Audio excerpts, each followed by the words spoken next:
प्रिय साथियों, नमस्कार। आज अपन बात करने वाले हैं प्रयोग या विकार के आधार पर शब्दों के भेद। शब्दों के भेद का जो ये सीरीज चल रही है, उनमें प्रयोग या विकार के आधार पर शब्दों के भेद की बात करें तो इसके दो प्रकार हैं। इसमें पहला है विकारी शब्द। पहला है विकारी शब्द और दूसरा है अविकारी शब्द। विकारी शब्द क्या है? जिनमें विकार उत्पन्न हो जाए। विकार का मतलब कोई भी उनमें ह्रासमेंट, कोई भी उनमें कम या ज्यादा बदलाव, तो ये विकार है। तो जिन शब्दों में किसी भी कारण से बदलाव हो जाए, परिवर्तन हो जाए, वो विकारी शब्द है। तो इसको अपन कैसे देखेंगे? लिंग वचन कारक। लिंग वचन कारक आदि के कारण जिन शब्दों में कोई भी बदलाव हो जाए, कोई भी परिवर्तन हो जाए, तो वो है विकारी शब्द। तो पहले अपन इसके पहले प्रकार की बात करेंगे, विकारी शब्द की। विकारी शब्द जो है, इसकी परिभाषा अगर देखें तो ऐसे शब्द जिनमें लिंग वचन कारक आदि के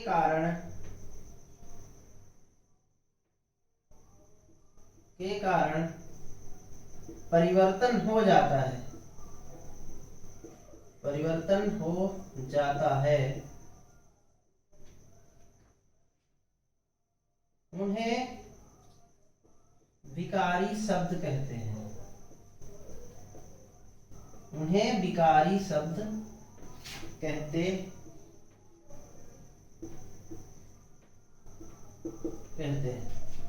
ऐसे शब्द जिनके स्वरूप में लिंग के कारण बदलाव हो जाए, वचन के कारण बदलाव हो जाए या कारक के कारण बदलाव हो जाए। जैसे उदाहरण देख लेते हैं। उदाहरण जैसे लड़का शब्द है। लड़का शब्द ये जातिवाचक संज्ञा शब्द है। इसका अगर हम लिंग बदलेंगे तो इसका लड़की हो जाएगा। अगर इसका हम वचन बदलेंगे तो इसका लड़के हो जाएगा। इसी प्रकार जाना शब्द ये क्रिया है। इसको हम स्त्रीलिंग के साथ प्रयोग करेंगे, पुल्लिंग के साथ प्रयोग करेंगे, एक वचन के साथ प्रयोग करेंगे, बहुवचन के साथ प्रयोग करेंगे, तो इसका अलग अलग रूप दिखाई देगा। जैसे अगर हम इसको स्त्रीलिंग के साथ प्रयोग करें तो जाना का ये प्रयोग होता है जाति। पुल्लिंग के साथ करें तो जाता। बहुवचन के साथ प्रयोग करें तो जाते। जैसे लड़की जाती है, लड़का जाता है, लड़के जाते हैं, लड़कियां जाती हैं। तो इस तरह से ये शब्द जो है, जिनके स्वरूप में किसी भी कारण से, चाहे वो लिंग हो, वचन हो, कारक हो, किसी भी कारण से यदि उनमें बदलाव हो जाए, परिवर्तन हो जाए, तो उसे विकारी शब्द कहते हैं। विकारी शब्दों के 4 भेद हैं। विकारी शब्द 4 प्रकार के होते हैं, जिसको आप संज्ञा, सर्वनाम, क्रिया और विशेषण का अध्ययन कहीं भी अलग से करते हैं, लेकिन इसको यहाँ इस व्यवस्थित ढंग से, इस क्रमबद्धता के साथ आपको कहीं मिलेगा नहीं। वो चीज यहाँ हम आपको बता रहे हैं। जैसे आप शब्द भेद पढ़ते हैं तो शब्द भेद में जो 4 आधार हैं, उसके स्रोत के आधार पर, अर्थ के आधार पर, रचना के आधार पर जब शब्द भेद पढ़ते हैं, वहीं एक भेद उसका है प्रयोग या विकार के आधार पर। तो विकार के आधार पर शब्दों के दो भेद हैं, विकारी और अविकारी। विकारी शब्द 4 प्रकार के हैं। वो 4 प्रकार कौन से हैं? उनमें पहला है संज्ञा, दूसरा है सर्वनाम, तीसरा है क्रिया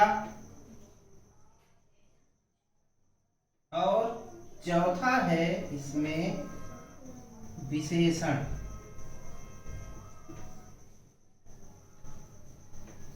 ये 4 भेद विकारी शब्दों के अंतर्गत आपको पढ़ने हैं।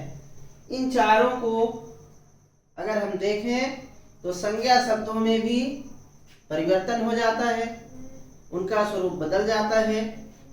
जातिवाचक संज्ञा, भाववाचक संज्ञा, और सर्वनाम शब्दों में भी परिवर्तन होता है, क्रिया शब्दों में भी, विशेषण शब्दों में भी।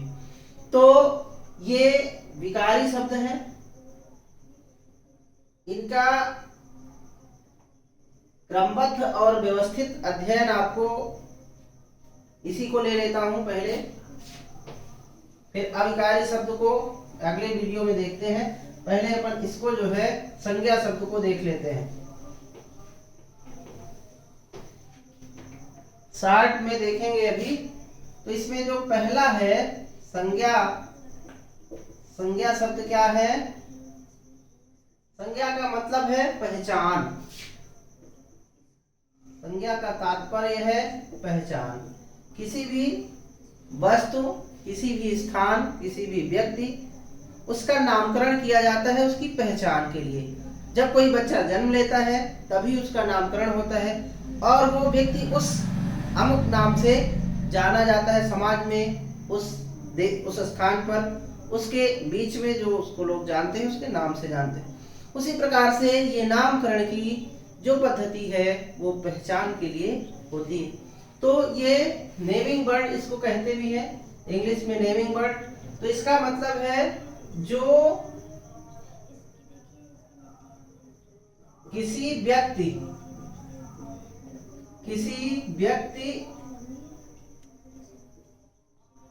वस्तु, स्थान,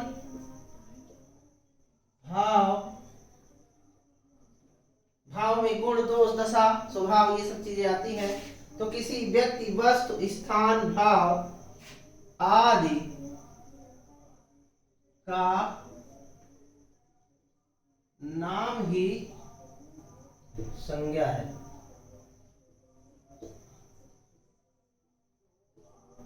किसी व्यक्ति, वस्तु, स्थान, भाव आदि का नाम ही संज्ञा है।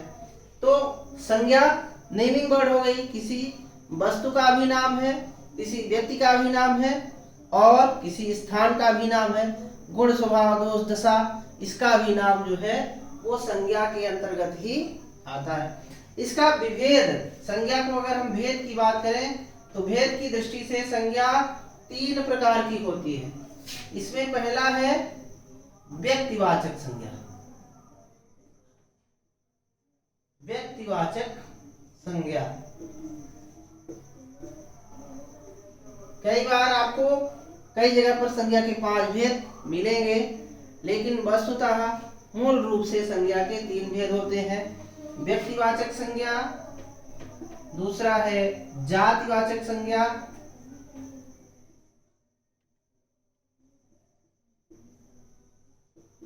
और तीसरा है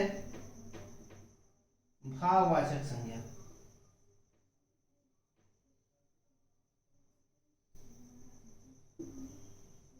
व्यक्तिवाचक संज्ञा, जातिवाचक संज्ञा और भाववाचक संज्ञा। जब जो शब्द, ऐसे शब्द जो किसी निश्चित व्यक्ति, निश्चित वस्तु या निश्चित स्थान का बोध कराए, पार्टिकुलर, उसे हम व्यक्तिवाचक संज्ञा कहते हैं। इसमें किसी समूह, किसी जाति या किसी ऐसे वस्तु के पूरे समूह का बोध नहीं होता। इसमें व्यक्तिगत चीजें, पार्टिकुलर, चाहे वो व्यक्ति का नाम हो, चाहे वो वस्तु का नाम हो, चाहे वो स्थान का नाम हो। तो इसमें व्यक्तिवाचक संज्ञा में जैसे नाम, किसी व्यक्ति का नाम है रमेश, किसी स्थान का नाम है रीवा या दिल्ली, किसी व्यक्ति वस्तु कोई और, जैसे हिमालय हो गया, ये भी एक स्थान है, पर्वत पहाड़। तो ये इसमें जो है पार्टिकुलर चीजें, निश्चितता का बोध होता है, एकदम दिमाग उस वस्तु पर केंद्रित हो जाता है, उसे दिमाग में उसकी एक रूपरेखा बन जाती है। तो ये व्यक्तिवाचक संज्ञा के अंतर्गत आएंगे। वहीं अगर हम जातिवाचक संज्ञा की बात करें तो रमेश जिस समूह का नेतृत्व करता है, जिस समूह में वो आता है, उसके समूह का अगर हम नाम लिखें तो यहाँ रमेश के समूह के बारे में या तो हम उसे एक लड़का लिख सकते हैं या हम उसे मनुष्य लिख सकते हैं। तो ये अगर हम इसको मनुष्य लिखें तो ये इसके समाज, इसके जाति का ये बोध कराएगा, पूरे समूह का बोध इससे। वही रीवा एक स्थान का नाम है, तो ये स्थान हो गया, यानी ये इस स्थान को शहर। वहीं ये एक पर्वत, ये हिमालय पर्वत का नाम है। तो इस तरह से ये पूरे समूह का बोध कराता है, मनुष्य, शहर और पर्वत। वही भाववाचक संज्ञा की बात करें तो मनुष्य का जो गुण होता है मनुष्यता, मनुष्य का गुण मनुष्यता, मानवता, तो वो भाववाचक संज्ञा के अंतर्गत आएंगे ऐसे शब्द। शहर से शहरी हो गया, पर्वत से पर्वतीय हो गया, पर्वतीय। इस तरह से जिन शब्दों में उसके किसी व्यक्ति, वस्तु, स्थान आदि के गुण, दोष, दशा, स्वभाव, उसके क्रोध, उसके इच्छा, वांछा, इन चीजों की यदि उसमें अभिव्यक्ति हो रही है, उसका बोध हो रहा है, तो वहां पर भाववाचक संज्ञा होती है। तो इस तरह से इस वीडियो में हम इन सभी टॉपिक्स को, विकारी शब्द के सभी टॉपिक को हम क्लियर करने वाले हैं।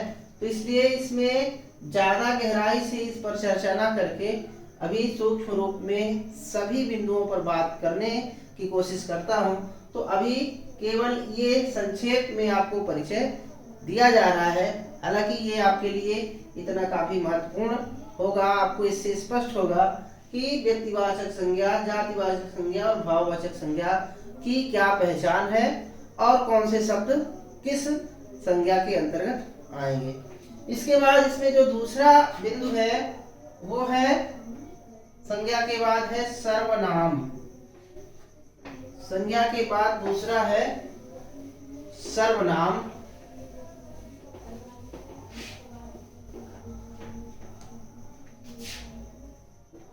सर्वनाम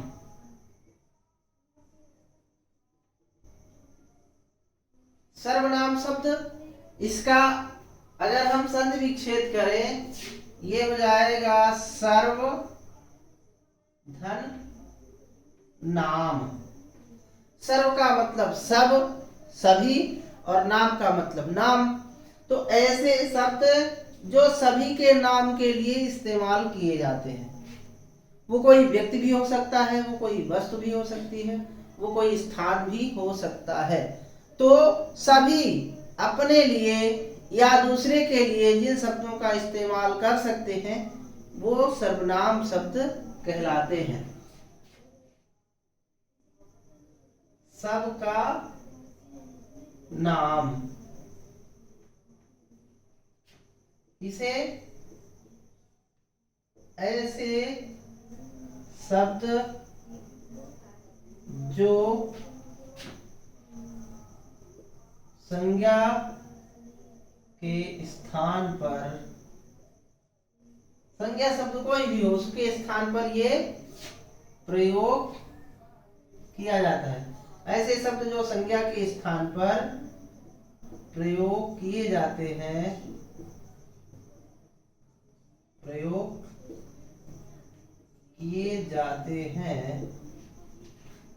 उन्हें सर्वनाम कहते हैं।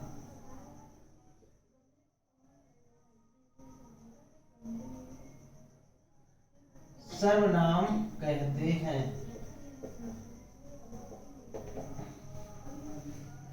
तो ये सर्वनाम हो गया। इसके भेद की बात करें तो इसके 6 भेद होते हैं। सर्वनाम के 6 भेद होते हैं, जिसमें पहला है पुरुषवाचक सर्वनाम। पुरुषवाचक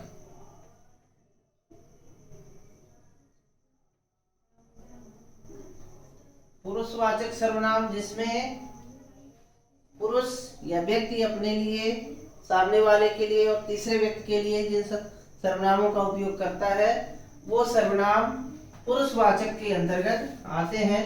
पुरुषवाचक सर्वनाम के 3 भेद भी होते हैं। जो 3 भेद होते हैं पुरुषवाचक सर्वनाम के, उनमें पहला है प्रथम पुरुषवाचक या अन्य पुरुषवाचक सर्वनाम। प्रथम पुरुषवाचक या अन्य पुरुषवाचक सर्वनाम। दूसरा है मध्यम पुरुषवाचक सर्वनाम। मध्यम पुरुषवाचक सर्वनाम। और तीसरा है उत्तम पुरुषवाचक सर्वनाम। इसके अगर हम उदाहरण देखें, जैसे अन्य पुरुष कौन होता है? जिसके विषय में बात की जाती है वो होता है अन्य पुरुष। इसमें आता है वह शब्द आता है इसमें मध्यम पुरुष में तू या तुम, और उत्तम पुरुष में मैं। ये सर्वनाम पुरुषवाचक सर्वनाम में आते हैं। तो पुरुषवाचक इसके 3 भेद हैं, अन्य पुरुषवाचक या प्रथम पुरुषवाचक, मध्यम पुरुषवाचक, उत्तम पुरुषवाचक। इसके बाद जो इसका दूसरा भेद है वो है निजवाचक सर्वनाम। निजवाचक सर्वनाम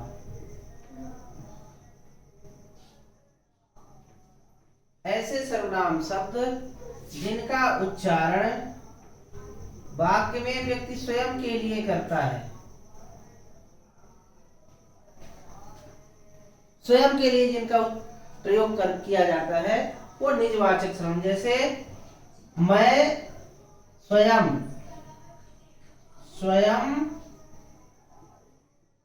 आप, स्वतः,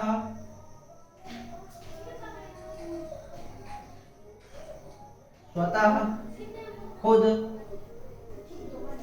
ऐसे सर्वनाम, जैसे मैं स्वयं खाना पकाऊंगा, तो इसमें जो वक्ता है वो अपनी बात बता रहा है कि मैं स्वयं ऐसा करने वाला हूं। मैं स्वयं दिल्ली जाऊंगा, तो यहाँ जो स्वयं है ये निजवाचक सर्वनाम की तरह प्रयोग किया जा रहा है।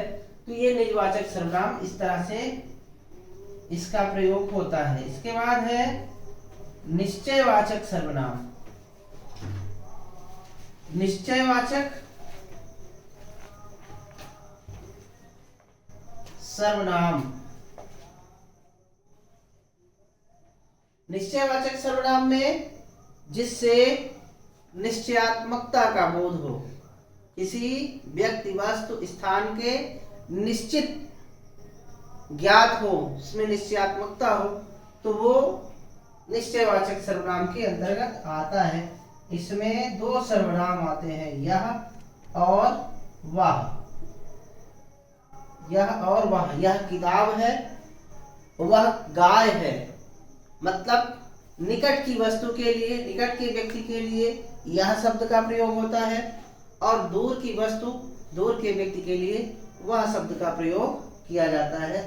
इसके 2 भेद हैं।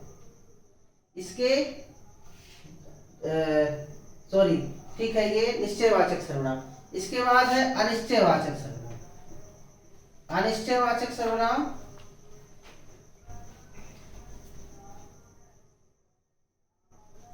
अनिश्चयवाचक सर्वनाम अनिश्चयवाचक सर्वनाम में किसी व्यक्ति, वस्तु या स्थान के संबंध में निश्चयात्मक बोध नहीं होता, इसमें अनिश्चितता बनी रहती। तो ये अनिश्चयवाचक सर्वनाम, इसमें जो शब्द आते हैं उनमें कुछ, कोई, जैसे दरवाजे पर कोई आया है, तुम्हारे बैग में कुछ रखा है। तो ऐसे शब्द जिससे निश्चित जानकारी ना प्राप्त हो, वहां अनिश्चयवाचक सर्वनाम होता है। फिर है संबंध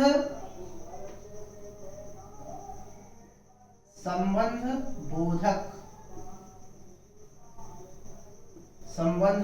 सर्वनाम, जिसमें दो वाक्यों या दो शब्दों में संबंध स्थापित हो, संबंध बताया जाए, तो उसमें संबंध बोधक सर्वनाम होता है। जैसे जो सो, जैसा वैसा, जो जैसा करेगा वो वैसा भरेगा,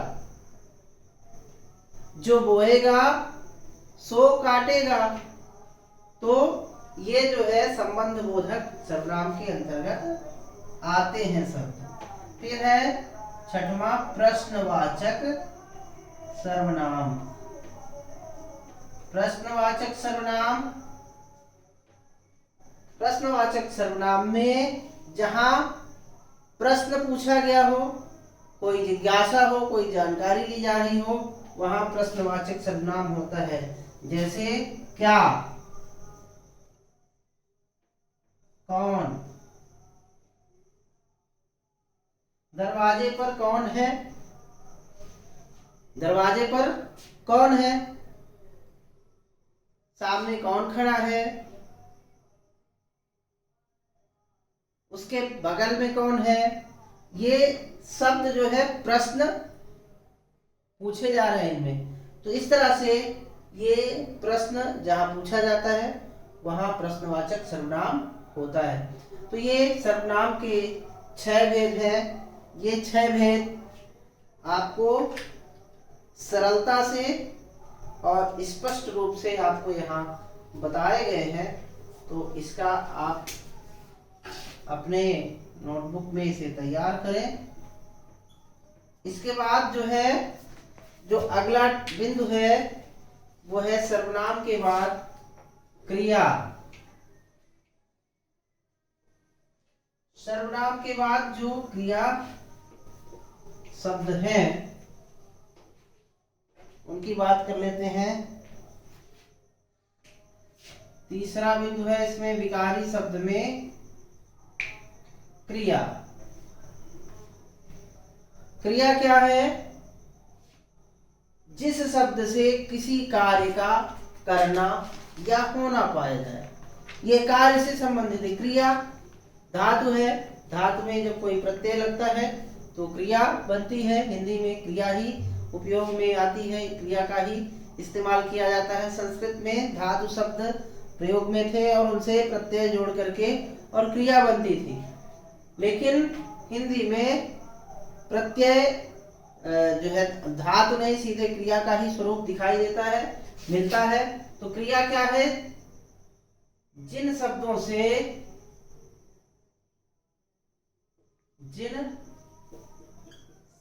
से किसी कार्य का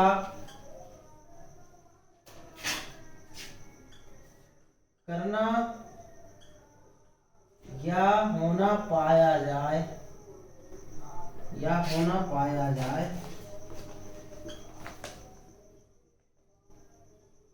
उसे क्रिया कहते हैं।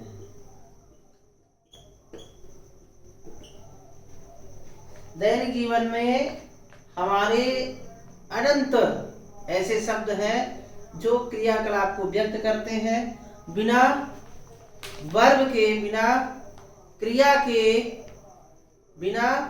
क्रिया के कोई भी वाक्य पूरा नहीं होता है। तो इसलिए क्रिया क्या है? जिससे किसी कार्य का करना या होना पाया जाए। तो ये विकारी शब्द के अंतर्गत जो तीसरा पॉइंट है वो है क्रिया। तो क्रिया में इसके उदाहरण देख लेते हैं। जैसे खाना, पीना, सोना, जाना, आना, ये सब क्रिया है। तो हमें दैनिक जीवन में प्रत्येक बात करने के लिए, वाक्य के लिए, कुछ भी कहने के लिए क्रिया शब्दों का प्रयोग करना ही पड़ता है।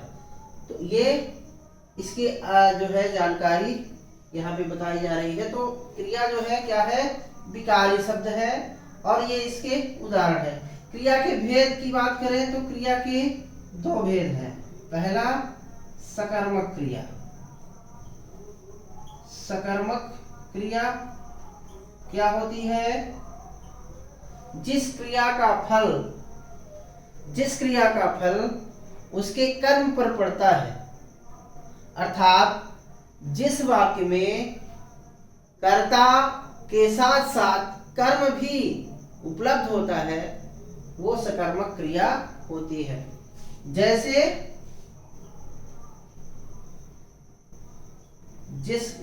मैं इसकी डिफिनीशन लिख देता हूं। जिस क्रिया का फल या क्रिया का व्यापार कर्म पर पड़ता है,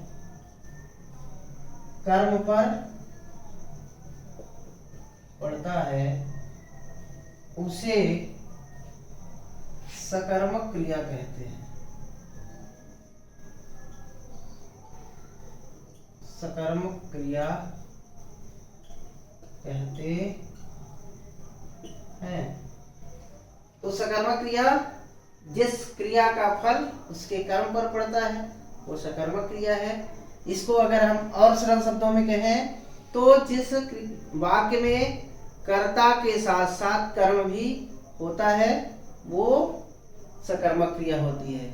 इसमें अगर हम क्या, क्यों इस तरह के प्रश्न पूछें वाक्य में और उसका उत्तर मिले तो हमको ये पता होता है कि इस वाक्य में कर्म है। अगर इसका उत्तर नहीं मिलता है तो वाक्य में कर्म नहीं होता है। जैसे यहाँ हम एक वाक्य लेते हैं, राम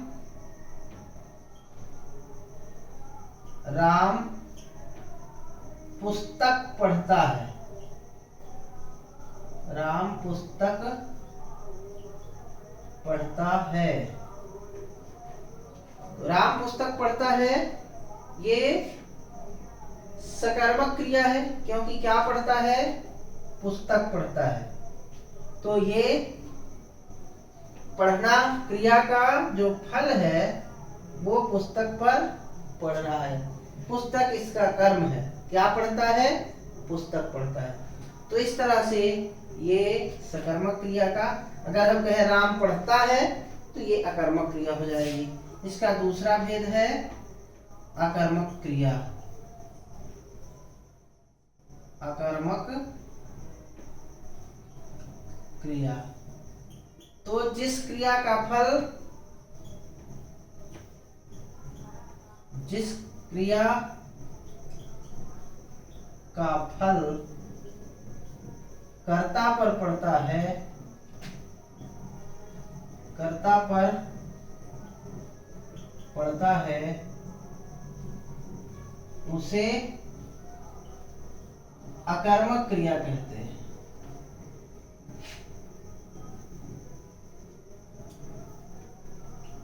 अकर्मक क्रिया कहते हैं।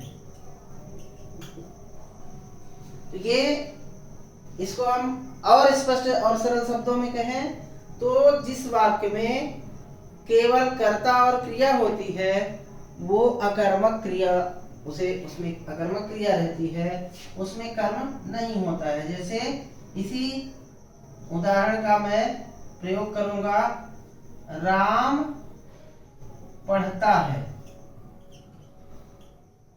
पढ़ना क्रिया जो है इसका फल राम जो करता है उस पर सीधा सीधा पड़ रहा है, यह कोई कर्म नहीं है, इसलिए ये अकर्मक क्रिया होगी।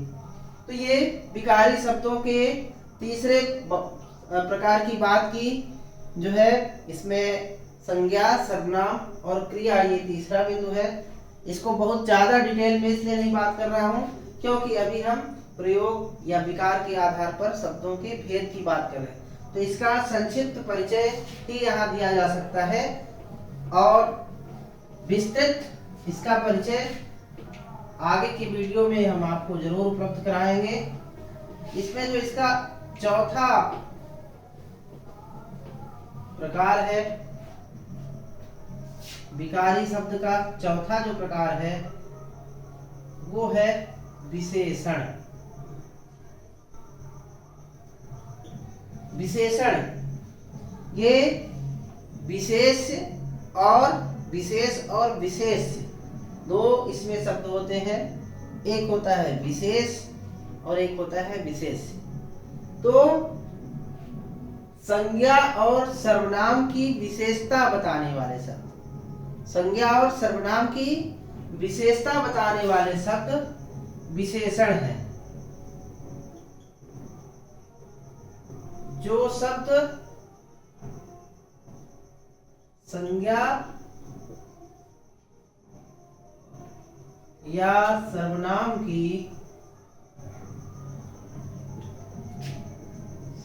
की विशेषता बताते हैं उन्हें विशेषण कहते हैं। उन्हें विशेषण कहते हैं।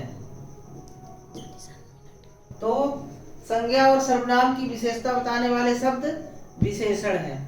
जैसे गाय काली है, जैसे घर अच्छा है, लड़का अच्छा है, मोहन सुंदर है, मोहन अच्छा लड़का है। तो ये जो इसमें व्यक्ति है या वस्तु है, इनके साथ जो इनके गुण को प्रदर्शित करने वाले शब्द हैं वो विशेषण शब्द कहलाते हैं। जैसे अगर हम उदाहरण की बात करें तो अच्छा, बुरा, काला, लंबा, तगड़ा, ऐसे शब्द जो गुण विशिष्टता प्रकट करते हैं वो विशेषण कहलाते हैं। विशेषण में दो चीजें होती हैं, एक विशेष्य होता है,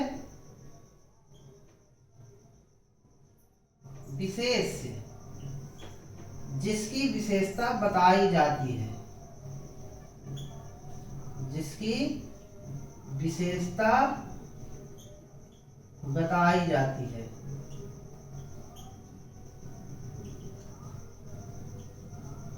दूसरा है विशेष, जो विशेषता बताता है, जो विशेषता बताता है। जैसे ये विशेषण है, इसको विशेष कहेंगे और ये जिसकी विशेषता बताएगा। अगर कहें लड़का अच्छा है तो यहाँ लड़का विशेष्य है और अच्छा विशेष है। विशेषण और विशेष विशेषण, इसको बल्कि पूरा लिख लीजिए, विशेषण। तो ये विशेषण है और लड़का विशेष है। तो इस तरह से ये आपको इसकी जानकारी हो गई है। अब इसके प्रकार की बात जल्दी से कर लेता हूं। इसके 4 प्रकार हैं, विशेषण के 4 प्रकार हैं। पहला है गुणवाचक विशेषण। गुणवाचक विशेषण क्या है?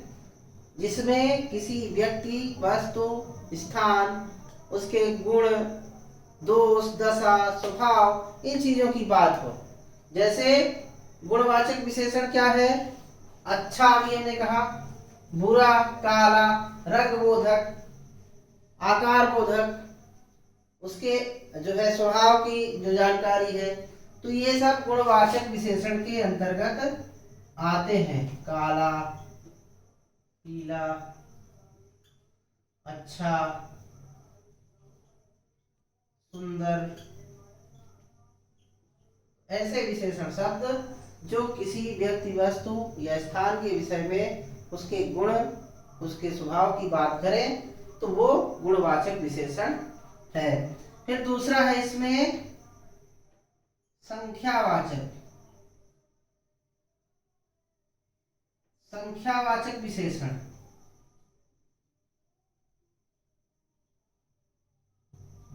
संख्यावाचक विशेषण क्या है? जिसमें किसी व्यक्ति, वस्तु या स्थान के विषय में उसकी गणना की बात कही जाए। अगर कोई कहे 10 लड़के मैदान में 10 लड़के खेल रहे हैं, तो यहाँ कितने लड़के हैं? 10 लड़के। तो ये यहाँ पर 10 लड़के, 20 लड़के या 50 आदमी, 100 बैल, 50 कुर्सियां, जहां पर काउंटेबल, जिनकी गणना की जाती है, वो क्या है? संख्यावाचक विशेषण है। इसके 2 भेद होते हैं। संख्यावाचक विशेषण के 2 भेद होते हैं। एक होता है निश्चित संख्यावाचक। निश्चित संख्यावाचक जैसे अभी हमने बताया 10 लड़के,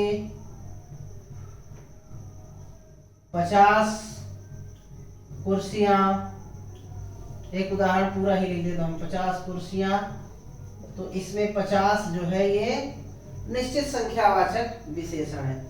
फिर इसका जो दूसरा भाग है वो है अनिश्चित संख्यावाचक। अनिश्चित संख्यावाचक विशेषण। तो इसमें कुछ, जैसे कुछ लड़के, कुछ कुर्सियां, या और भी ऐसे कुछ शब्द होंगे जो इसमें अनिश्चित संख्यावाचक विशेषण के रूप में इस्तेमाल किए जाते हैं। फिर इसमें जो तीसरा है वो है परिमाणवाचक। परिमाणवाचक विशेषण। परिमाणवाचक विशेषण क्या है? जो शब्द किसी व्यक्ति, वस्तु, स्थान आदि के विषय में मात्रात्मक जानकारी दे। जब ऐसे शब्द जो मात्रा, जो माप, तौल, इसमें संख्यावाचक और परिमाणवाचक दोनों में विशेष अंतर ये है कि इसमें काउंटेबल चीजें, जिसकी गिनती की जाती है, वो चीजें शामिल होती हैं, और इसमें जिनकी गिनती नहीं की जाती, जिनको मापा जाता है या तौला जाता है। जैसे 2 लीटर दूध, 5 लीटर तेल, 10 लीटर पानी, और जैसे 5 मीटर कपड़ा मापने की चीज है, 5 मीटर कपड़ा, 10 मीटर कपड़ा। तो ये जो है परिमाण में आते हैं, मात्रात्मक चीजें हैं। तो इसको हम 5 क्विंटल गेहूं, 10 किलो अनाज, तो ये मात्रा नापी जाती है इनकी। ये माप से संबंधित जो भी जानकारी है वो परिमाणवाचक विशेषण के अंतर्गत आते। इसके भी दो भेद हैं, इसमें भी निश्चित परिमाणवाचक, निश्चित परिमाणवाचक और अनिश्चित परिमाणवाचक।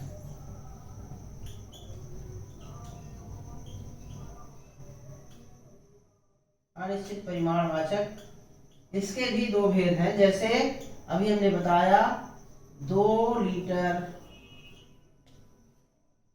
2 लीटर दूध या 10 लीटर पानी, कुछ भी, इसमें थोड़ा सा दूध,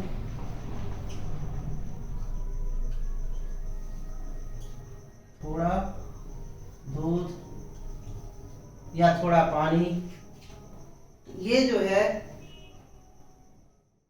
थोड़ा सा अनाज या कुछ कुंटल अनाज या कुछ किलो अनाज, इस तरह से जो अनिश्चितता और निश्चितता से संबंधित जो जानकारी है वो इस आधार पर आपको ध्यान रखनी है। इसके बाद इसका जो चौथा प्रकार है विशेषण का, चौथा प्रकार है सार्वनामिक विशेषण। सार्वनामिक विशेषण क्या है?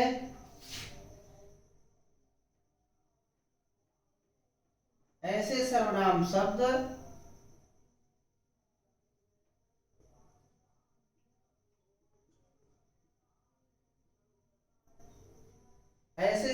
शब्द जो विशेषण की तरह इस्तेमाल किए जाते हैं। अब ये कंडीशन पर रहता है, ऐसे सर्वनाम शब्द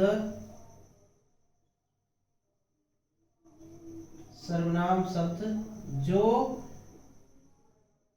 वाक्य में कहीं कहीं फिर वो विशेषण की भांति प्रयोग किए जाने लगते हैं, विशेषण की भांति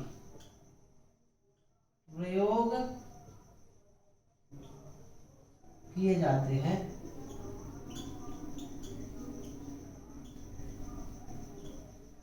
उन्हें सार्वनामिक विशेषण कहते हैं। इसमें जो प्रयोग किया जाता है वो जब कोई संज्ञा शब्द उसके व्यापकता को कम करने की, वो व्यापकता में कम हो जाए, उसकी व्यापकता को कम करके उसको किसी निश्चित उद्देश्य की पूर्ति के लिए प्रयोग किया जाए, तो वहां पर जो उसके पहले सर्वनाम शब्द प्रयोग किया जाता है वो सार्वनामिक विशेषण होता है।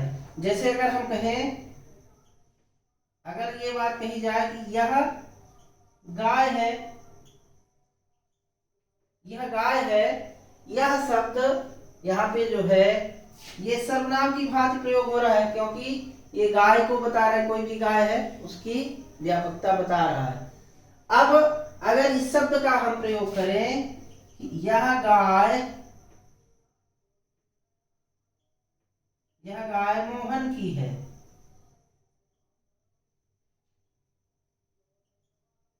यह गाय मोहन की है, तो यहाँ पर ये गाय शब्द की जो यह है ये इसकी विशिष्टता बता रहा है। गाय किसकी है?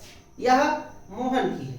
तो यह जो है यहाँ पर विशेषण की भांति प्रयोग किया जा रहा है, इसलिए यहाँ ये सर्वनाम शब्द जो है यहाँ पर सार्वनामिक विशेषण कहलाता है। सार्वनामिक विशेषण की भांति इसका प्रयोग होता है, तो इस तरह से इसे सार्वनामिक विशेषण कहते हैं। इसके बाद विशेषण में एक आध बिंदु और है जो जानकारी देनी आवश्यक है।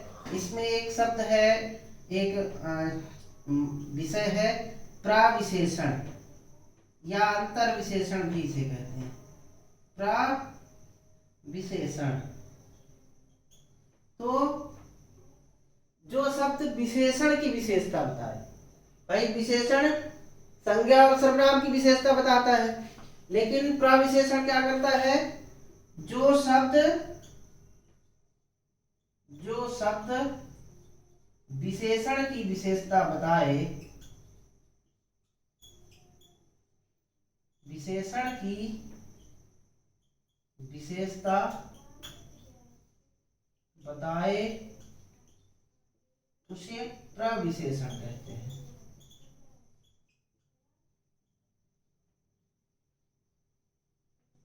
प्रविशेषण कहते हैं। जैसे अगर हम इसमें देखें, इसका उदाहरण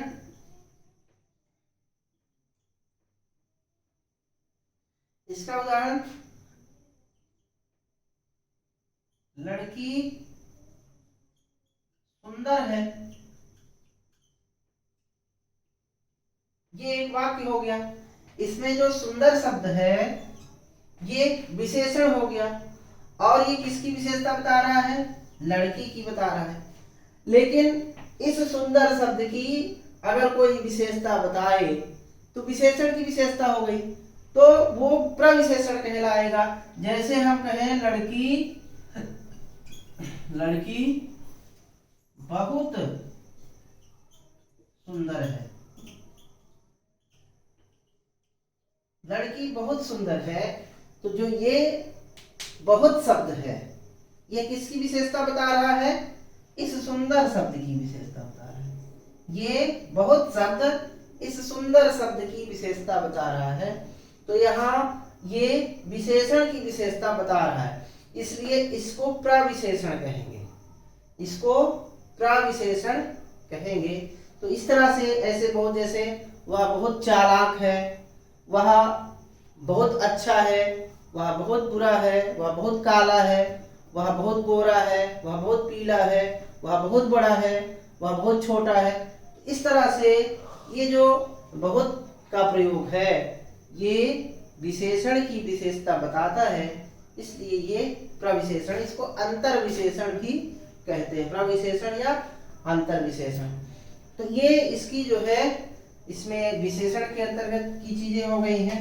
विशेषण में इसकी अवस्था एक बिंदु और है, 2 मिनट का टॉपिक, तो इसको भी अपन बात कर लेते हैं। इसके बाद जो अविकारी शब्द है उसकी बात अपन अगले वीडियो में करेंगे, क्योंकि ये वीडियो काफी लंबा हो रहा है, तो अगले वीडियो में बात करेंगे। इसमें जो है विशेषण की अवस्था, विशेषण की अवस्था, विशेषण की 3 अवस्थाएं हैं। एक है मूलावस्था, मूलावस्था इसमें किसी से कोई तुलना नहीं रहती है, तुलना के आधार पर ये इसकी अवस्था होती है, तो ये मूलावस्था है, इसमें कोई तुलना नहीं होती है, ये सामान्य विशेषण प्रयोग किया जाता है। अगर ये कहा जाए कि वह सुंदर है, सुंदर है, तो ये जो विशेषण है ये सामान्य विशेषण, मूल विशेषण है, इसमें कहीं कोई तुलना नहीं है। इसकी जो दूसरी अवस्था है वो है उत्तरावस्था। उत्तरावस्था क्या है? जब किन्हीं दो के बीच तुलना हो और किसी एक की तुलना में दूसरे को अच्छा, दूसरे को सुंदर या बेहतर बताया जाए, तो वहां पे ये उत्तरावस्था होती है विशेषण की। जैसे हम इसका प्रयोग करें, वह सुंदर तर है।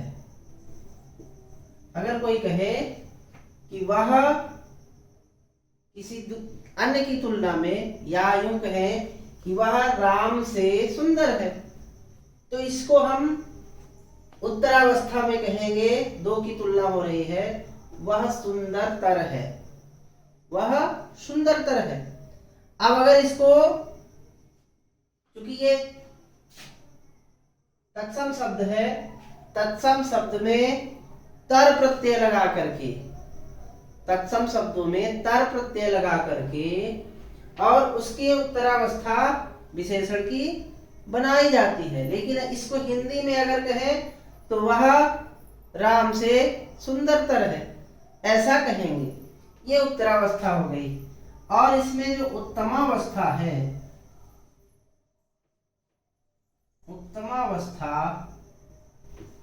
उत्तमावस्था भी होगा, वह सुंदरतम है।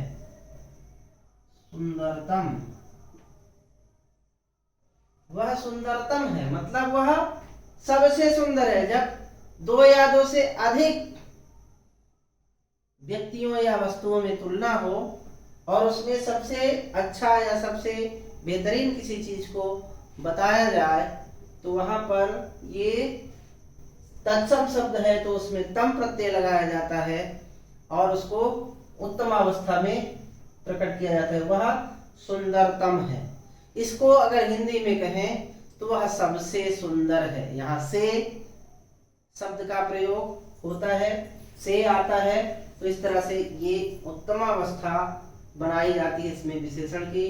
तो ये मूलावस्था हो गया, ये उत्तरावस्था हो गया और ये उत्तमावस्था हो गया। इसी तरह से ईन प्रत्यय जो अरबी फारसी के शब्द है बेहतर जैसे है, उसमें ईन प्रत्यय लगा दिया जाए तो भी उत्तमावस्था विशेषण की बन जाती है। जैसे बेहतरीन, वह सबसे बेहतरीन है, या वह बेहतरीन है मतलब सबसे सुंदर है, सबसे अच्छा है। तो इस प्रकार से ये विकारी शब्दों के विषय में आपको जानकारी दी गई। उम्मीद है कि ये आपको काफी लाभप्रद और जानकारी से युक्त होगा। अविकारी शब्दों की जो बात है वो अगले वीडियो में, नेक्स्ट वीडियो में हम आपको बताएंगे। तो तब तक के लिए आप सबको धन्यवाद, नमस्कार, जय हिंद, वंदे मातरम।